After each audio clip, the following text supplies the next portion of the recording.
Starting in our downward facing dog, we're going to lift up onto the toes and come into a full plank position, then lower the knees down for modified plank. Keeping your core tight, lower the torso down, not until touching, but just about halfway.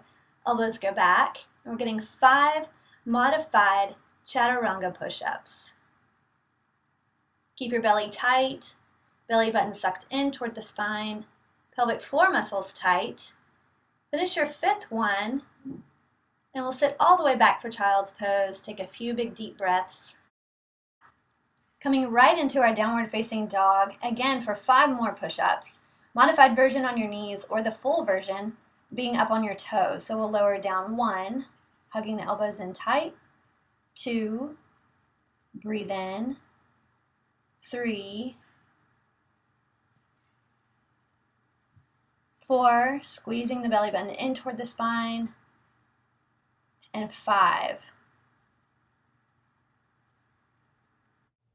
From a different view, you can see I'm lowering down with my elbows going straight back. Nice tight core, way up on the toes, pressing through the hands, and keeping my back nice and rounded to press.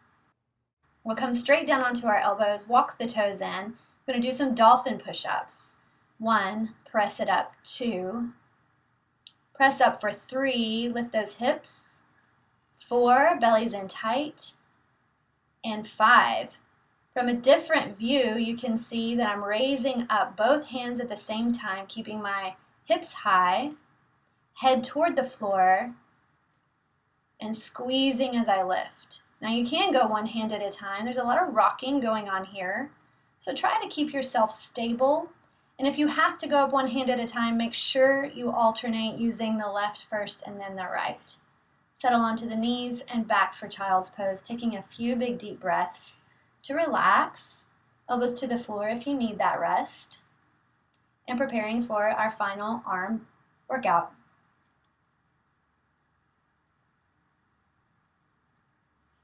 As we lift up into downward facing dog, settle back onto the heels. We're going to walk it slightly forward, turn the toes outward and the heels in.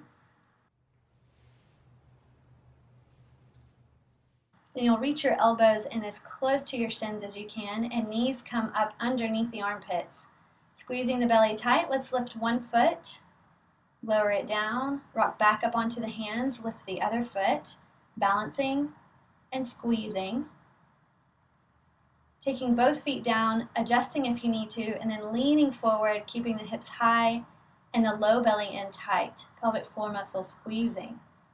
Lift the toes, press through the hands, and then settle back down into your downward dog for a quick break. From a different angle, it looks like this. Walking forward, we'll pick one foot up, resting the knee on the back of the arms. Pressing through the hands so you are leaning forward, crown of the head toward the floor. And when you balance, using your fingertips to help you balance, keeping that tailbone lifted and the core in tight.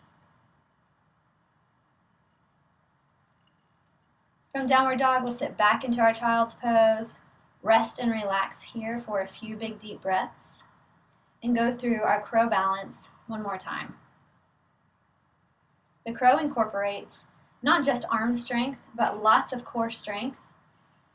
And of course, balance. Anytime we're using balance, we're using our core strength. So practice lifting one foot at a time. Try to get over the fear of falling forward. And if you need to put a towel or something right under your face, feel free to do that just for a peace of mind.